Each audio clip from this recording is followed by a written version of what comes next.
Good afternoon. My name is Jordan Crenshaw, and I'm the Vice President of the U.S. Chamber of Commerce's Technology Engagement Center, or CTEC.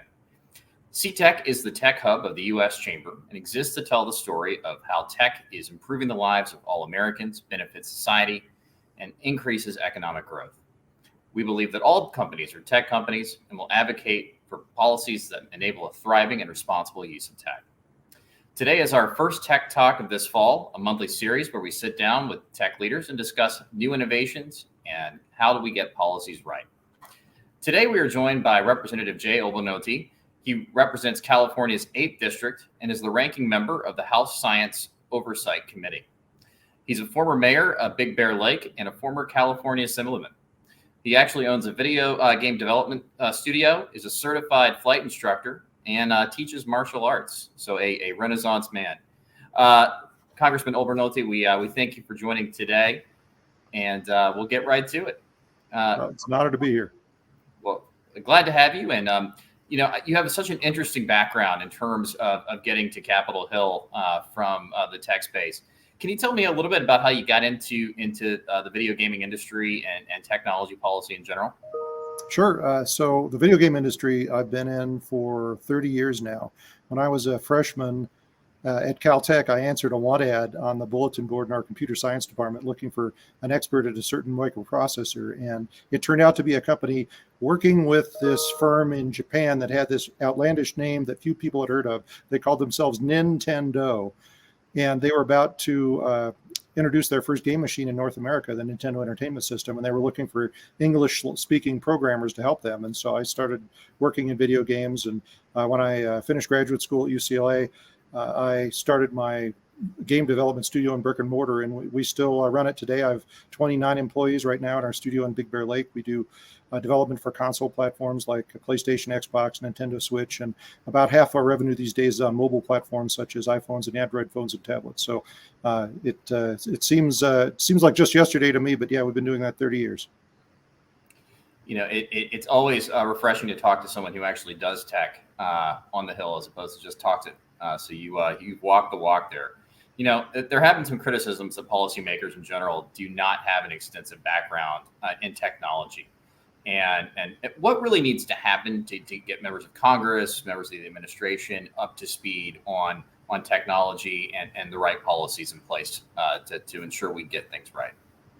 Well, I mean, I think we can't be too hard on our fellow legislators because sometimes in Congress it feels like our knowledge is a mile wide and an inch deep, especially when it comes to areas of policy that are, very complex and somewhat arcane, and certainly regulation of technology falls into that category. So I think that Congress functions best as a legislative body when we have people from all different walks of life that can bring their expertise to the table and kind of help to educate their colleagues. That's something that I was able to do as regards matters technological in the California state legislature. It's something that I hope to do in Congress. But I also think it's very important that our partners in industry are actively engaged. I think that a lot of people would be shocked to realize just how important it is that we have expert testimony from folks that understand the space and understand the history of some of these policies to help engage with Congress to influence legislation as it moves through the process. Because I think one of the things that you'll find about members of Congress is that they're all pretty good listeners, and if we have people that are experts in a certain field, I think everyone's going to listen. So I want to encourage the entire tech community to engage in the process, because I think that we're going to see increasingly a role for Congress in regulating technology policy and engaging on the topic. Congressman, how does your experience in the gaming industry impact your perspective on tech policy? Well, I mean, I think there are two different ways that it does. The first is as a scientist myself. I mean, I think I mentioned I have an engineering degree from Caltech. Interestingly, when I went to Caltech, I was interested in computers, but when I was there, computer science wasn't considered a real science. So if you wanted to study computers, you had to be a computer engineer, which is what my degree was in. But then I went to UCLA, and my graduate degree is in artificial intelligence. So that academic foundation, I think, is helpful when we talk about things like AI and the impact that AI is going to have on the way we interact with computers and the problems that computers can solve in the future. But I mean, I also think it's extremely important to bring expertise as the owner of a business, because that is not, believe it or not, a common track for members of Congress. And I think we have a lot of members of Congress who don't understand the challenges of being an entrepreneur and starting a business and growing it organically, as opposed to the traditional Silicon Valley model of either angel investors or startup capitalization. I think that perspective is really key to understanding how to create an environment that's going to foster that kind of technological innovation in the future. So, Representative Obernolte, you bring up AI. It's been described as leading a fourth industrial revolution for industry. We've looked and seen that there is a lot of fear generated in the media about what AI is and what it can do in a negative light. But at the same time, we know that AI is helping out with things like securing networks and expanding access to credit for underserved communities. How do we go about changing the conversation from just the negative we've seen in the media to something more along the lines of the positives that it can do for society and for the economy? Well, that's a great question. I think we need to do a better job at educating people about what AI is, how it works, and what it isn't, and how it doesn't work. Because when most people, including members of Congress, think of AI, I think that they envision an anthropomorphic robot, right? That's what science fiction has conditioned us to think of when we think of artificial intelligence. But of course, we in the technology community know that AI is very different than that. That in a lot of ways, AI is truly artificial intelligence. It's teaching computers to solve problems that humans can't solve, and solving them in ways that the human brain can't grasp. So I think that we just need to do a better job of educating people about that. And I also think that we need to do a better job about educating people about what AI is not. AI is not replacing humans. AI is more at this point about pattern recognition than it is about having a computer truly think. And when we understand that about AI, we also understand the kind of problems that AI is good at solving, and also understand that there are problems that AI is not good at solving. And I think that makes it simultaneously a little bit less mysterious and a little bit friendlier for people. I want to take it now from AI to privacy. Just a few days ago, your colleagues over on the Senate side discussed data privacy in the Commerce Committee. You were actually in Sacramento during the passage of the California Consumer Privacy Act. As a business owner, can you talk to your thoughts on California's approach to privacy? Sure. It's very interesting that California has kind of led the United States in addressing the issue of data privacy. And as you point out, I was in the legislature kind of at ground zero when that bill was passed. I was what we would call the ranking member of the Communications Committee, and I also sat on the Committee for Privacy and Consumer Protection for years. So I was deeply involved in the drafting and the passage of that bill. That bill is certainly on the vanguard of the regulation of digital privacy in the United States, but is in a lot of ways mirroring what's occurring in Europe right now. And I think that eventually this issue is going to be federally preempted. It has to be, because data privacy is so obviously related to the issue of interstate commerce that I don't think that we as a federal government can allow a patchwork quilt of 50 different state regulations to exist. So right now, most states are just kind of relying de facto on California's, because if you are running a technology company, obviously you don't want to confine your commercial activities to just one state. You want to be able to market to at least all 50 states and probably worldwide. So that really obligates you to look at what all the individual states do. And right now, California is kind of out there on their own. As other states catch up, I think that the federal government is going to have to shift that to kind of a more federal stance of regulating that industry. And we're trying to make sure that we have the tools and the knowledge to do it. So one of the things that I'm involved with is a task force on data privacy that we're trying to sit down and take a very thoughtful look at the privacy landscape, to look at some of the things that work, some of the things that don't work, and try and craft, over the next 18 months or so, some thoughtful policies on data privacy and on big data and tech regulation in general. Because I think that if you look at CCPA and what's happened in California, we knew when that law was passed that we knew about some problems with it that we just didn't have the time to address. And then in the year and a half since then, other problems have emerged. So I think that it's a very successful piece of legislation, but there are known issues that I think we need to be thoughtful about addressing when we think about a federal solution to that problem. Congressman, we couldn't agree more on the need for preemptive legislation. What is your assessment of you've gotten into this a little bit on the impact of a 50-state patchwork, but then you begin to add on potential FTC rulemaking that we've heard about on things like privacy and AI. What are your thoughts there? Well, I think that's a perfect illustration of the problem, right? The FTC is starting to wade into this space of regulating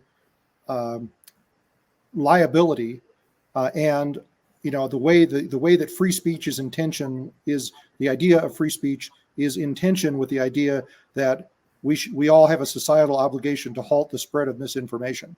So we had a hearing in the Investigations and Oversight Subcommittee that I'm ranking member on under Science, Space, and Technology Committee. We had a hearing last week on this exact issue, and talking about how difficult and complex this problem is going to be to solve. So, one thing that I feel strongly about is that the federal bureaucracy is ill-equipped to deal with this problem on its own. I think it's going to need a partnership from us in Congress because we serve very different clienteles, right? The FTC is a branch of the administration. So they have the advantage that they can promulgate rulemaking more quickly than we can in Congress. And they don't have to listen to a million different voices with a million different opinions. But we also have an important role to play in Congress because we are the elected representatives of the people. And, we are people's direct voice in channeling what they would like their federal bureaucracy to do. So I think that we need to work together in solving this problem. You mentioned your role as well as ranking member of the Subcommittee on Investigations and Oversight over in House Science. Can you talk a little bit about your agenda and some of the issues you all plan to take up with regard to tech and things like social media? Sure. So one of the things that I've been very concerned about is to make sure that we ensure that America's future competitiveness in advanced technological fields such as AI. And in particular, in the short term, I'm concerned about cybersecurity because I'm sure everyone remembers the hack of the Colonial Pipeline earlier this year. And what a lot of people on the West Coast don't realize is that totally disrupted oil supply for the East Coast. I mean, there were lines of cars around the block waiting to get fuel at fuel stations if you could find it, because a lot of them didn't even have fuel. And that was one cyber attack on one private company that shut it down for 1 week. And then the month after that, we had JBS Meat Processing, which is one of the largest food processing companies in the United States, was shut down because of another cyber attack. So what we're coming to realize is that cybersecurity of our supply chain is just as important as cybersecurity of our government institutions, which is brand new for us, right? We're used to thinking of cybersecurity in the context of the national security as it relates to our government. But we've come to realize is that equally importantly is securing cybersecurity for our supply chain companies, many of which are private companies, either publicly traded or privately held. So, navigating the space of the intersection between government oversight and regulation and private industry, I think, is going to be key. So I've got a couple of bills that have been passed in that space. One of them actually just passed the floor of the House of Representatives a couple of days ago. That establishes a new occupational series in federal employment for computer science professionals. I was very surprised when I was elected to Congress to find out that outside of pure research, there aren't occupational classifications for professionals such as data scientists and software engineers. And we're going to need the expertise of those people in federal employment to meet this challenge. I've also got two related pieces of legislation that passed several months ago in the House. One of them establishes fellowships and scholarships for early career AI researchers, because I'm very concerned that other countries like China, for example, graduate a lot more computer science professionals than we do. In fact, if you look in 2007, China passed the United States in the number of computer science PhDs that their universities were issuing. And in the next year or two, we project that they will be awarding twice the number of those degrees than the United States does. And I think that we should all find that truly alarming, because we have this kind of geographical arrogance where we assume that America is always going to be at the forefront of technological innovation just because we were the home of Silicon Valley. We were the genesis of companies like Apple and Google. But I mean, that's not going to be the case if we don't solve this problem. And then lastly, I want to make sure that America is at the forefront of research and innovation in technological fields. So one of the fields that I'm very excited about, but also a little worried about, is the field of exascale computing. If you're not familiar with the lingo, an exascale computer can process information at roughly the same equivalency as the human brain. So it's going to revolutionize fields like artificial intelligence and change the types of problems that computers can solve and the way that we interact with computers. But unfortunately, other countries have leapfrogged the United States in their investment in this kind of research and development. And so I had another bill that was picked up as part of the Department of Energy reauthorization that creates new research programs with some attached funding in exascale computing. So those are the kinds of things that I think we all need to pay attention to make sure that both our country and our youth and our education system are prepared for the next 100 years. No, I couldn't agree more. The country that leads in artificial intelligence and high-powered computing is going to be the one that leads the economy for years to come. So we appreciate your leadership on this issue as well. I noticed that you also are a certified flight instructor. So I come from a family of aviators, so always good to chat about this issue. But one of the things we work on at CTAC is the issue of unmanned aircraft. And I was wondering, what are your thoughts on how do we safely integrate unmanned aircraft or drones into the airspace? Well, I think it's a great question, a very timely question. It's a question that I've had a lot of frustration with the FAA around, because the FAA has been so slow to act and to promulgate regulations that allow larger commercial operation of drones.